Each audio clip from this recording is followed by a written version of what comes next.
Do you want to know why your organizations, your Christian nonprofits, your churches, your marketing efforts and your communication efforts are falling flat? Do you want to know why the global church is completely irrelevant in digital, even though we have the greatest stories ever told? Because we're spending our time talking about how great our organizations are. We're talking about how great our churches are. We're obsessed with talking about our strategies and our models and our statistics and our organizations. Very few ministries are actually telling stories and engaging with audiences contextually relevant to how they are behaving in the digital space. We're treating our ministries as the hero, and that behavior has to stop. We have to start leading with story. Our marketing efforts have to lead with story. So I want to share this idea. I believe that we are living through the greatest communication shift in human history since the printing press. But I also believe that in the West, we're living through a cultural communication shift. And here's what I mean by that. In the post-Enlightenment world in which we live, logic and reasoning have dominated our cultural communications. Post-Enlightenment in the West has been dominated by literacy-based communications, right? Much of the world has always functioned in orality or story-centric cultures, but specifically in the West, that has not been the case, right? And I believe that we're starting to see that change because of digital, especially with my generation, millennials and younger. We're starting to see a shift towards more orality or story-centric communication because of digital, right? I talked about this in a previous video.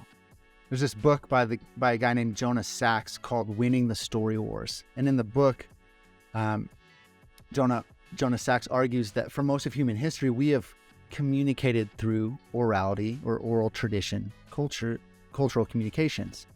And in an oral tradition culture, one person shares an idea with another person or a group of people.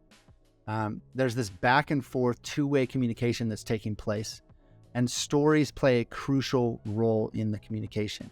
Right? The ideas and stories that are the best get passed from one generation to the next. They get passed from one person to the next and one group of people to the next group of people.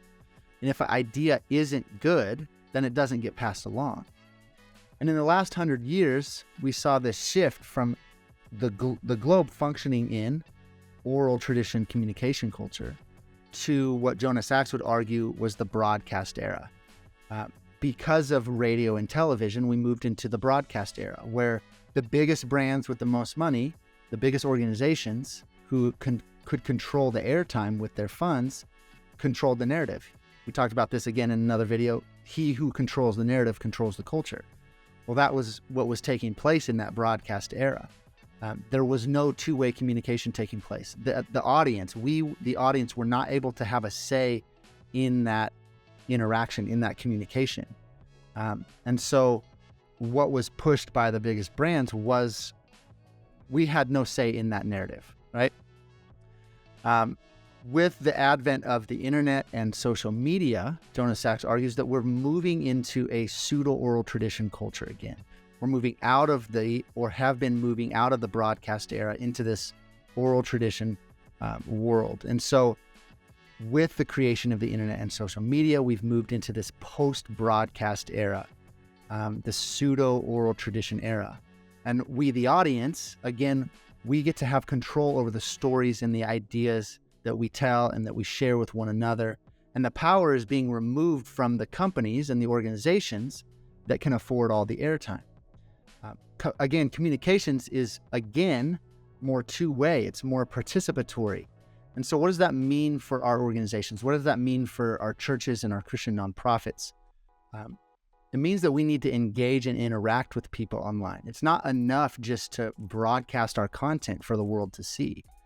And this shift from that broadcast era to this post-broadcast era, or this pseudo-oral tradition culture, poses incredible opportunities for ministries, Christian nonprofits, and churches to get your messages to new audiences, because audiences, again, have control over the messages and ideas and the stories that they share with one another. And those audiences share the ideas that they most align with, the stories and ideas that they believe in.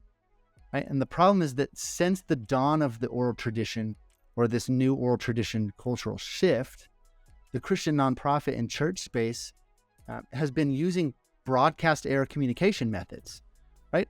How do we shift and stay nimble as the church with this change? How do we engage with a culture that is now functioning at the very least in a pseudo-oral tradition culture, if not a completely oral tradition culture, again, with my generation and younger?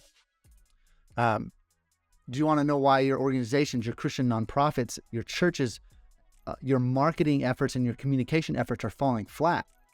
Do you want to know why the global church is completely irrelevant in digital, even though we have the greatest stories ever told? Because we're spending our time talking about how great our organizations are. We're talking about how great our churches are. We're obsessed with talking about our strategies and our models and our statistics and our organizations. Very few ministries are actually telling stories and engaging with audiences contextually relevant to how they are behaving in the digital space. We're treating our ministries as the hero, and that behavior has to stop. We have to start leading with story. Our marketing efforts have to lead with story. Our communication models must be story first in their methodology if we're going to ever engage with audiences in a way that is relevant to how they are behaving in digital. You'll hear me say this a lot. We serve a God that is always at work, right?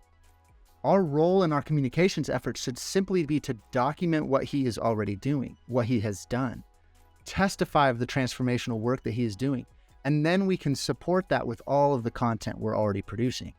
Lead with story, and we might start seeing a difference in our communication efforts. Thanks for listening.